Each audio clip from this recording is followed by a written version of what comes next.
নমস্কার বন্ধুরা, আমি রাখি স্টোরসে তোমাদের সবাইকে স্বাগত। তো বন্ধুরা, আজ জন্মাষ্টমী স্পেশাল। তো জন্মাষ্টমী স্পেশালে একটু ভেজ কিছু নিয়ে এসেছি, যে দই পটল। তো পটলের অনেক কিছু করে রান্না করা যায়, তো দই পটলটা একটু আলাদাভাবে নিয়ে এসেছি। তো দেখো তোমাদের কেমন লাগে।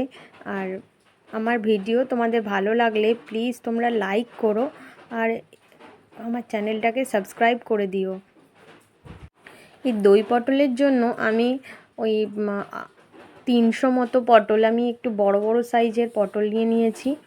পটলগুলোকে খুব ভালো করে একটু ধুয়ে নিয়েছি, আর আমি খোসাটা ছাড়িয়ে নিচ্ছি, একটু দূরে দূরে একটু মোটা মোটা করে আমি ছাড়িয়ে নিচ্ছি খোসাটাকে। তো পটলের খোসাগুলো আমার ছাড়ানো হয়ে গেছে, এবার পরিষ্কার করা হয়ে গেছে। এবার আমি দুটো সাইডে আমি কাট করে নিচ্ছি, যাতে নুন আর মিষ্টি নুন সব ঢোকে যাতে। তো একটু এরকম করে কাট করে নেবে। তো আমি ফ্রাই প্যানটা বসিয়ে দিয়েছি, আর আমি 2 চামচ মতো আমি তেল দিয়েছি। তো তেল দেওয়ার পরে এবার পটলগুলো দিয়ে দিচ্ছি এক এক করে ভাজা হওয়ার জন্য।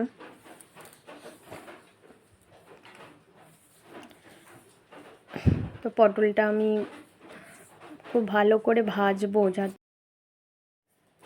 তো আমি পটলগুলোকে দিয়ে দিলাম। এবার দেওয়ার পর খুব ভালো করে ভাজবো, যাতে 80% অবধি এই তেলেই সেদ্ধ হয়ে যায়। তো সেরকম করে আমি ভেজে নেব সব পটলগুলোকে।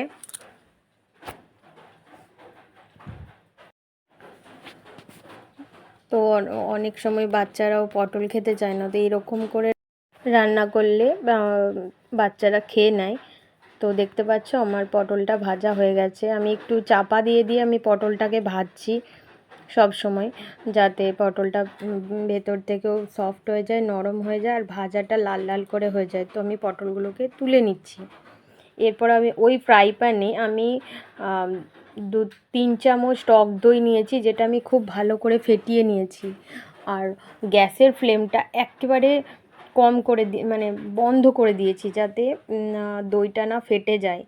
তো ফ্রাই প্যানটা যদি গরম থাকে তো দইটা ফেটে যাওয়ার চান্স থাকে। আর আমি সেই জন্য একদম ঠান্ডা অবস্থায় আমি দইটা দিয়েছি। এবার দিয়ে খুব ভালো করে এবার নাড়াচাড়া করছি।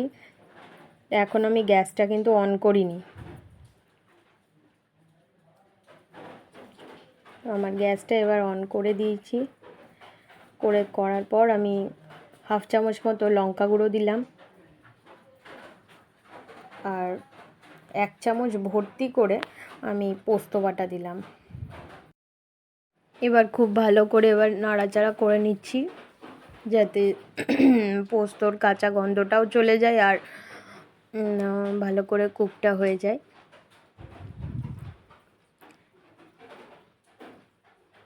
তো আমি আর একটু ফুটিয়ে নিচ্ছি। তো আমি 1/2 চামচ মতো চিনি দিলাম টেস্টের জন্য। চিনিটা দেওয়ার পর আর একটু নাড়াচাড়া করে নিচ্ছি।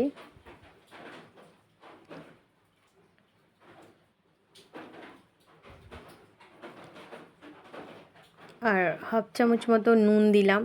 পটলে আমি ভাজার সময় 1/2 চামচ নুন দিয়ে পটলটা ভেজেছি, তো আর 1/2 চামচ দিয়ে দিলাম। এবার আমি পটলগুলো দিয়ে দিলাম। পটলগুলো দেওয়ার পর এবার আমি একটুখানি নাড়াচাড়া করে নিচ্ছি ভালো করে। পটলটা আমার পুরো সেদ্ধ হয়ে গেছে, কোনো বেশিক্ষণ আর লাগবেই না। তো আমি আর একটু পোস্ত বাটা দিয়ে দিলাম গ্রেভির জন্য, 1/2 চামচ মতো। টোটাল 1.5 চামচ মতো আমি পোস্ত দিয়েছি।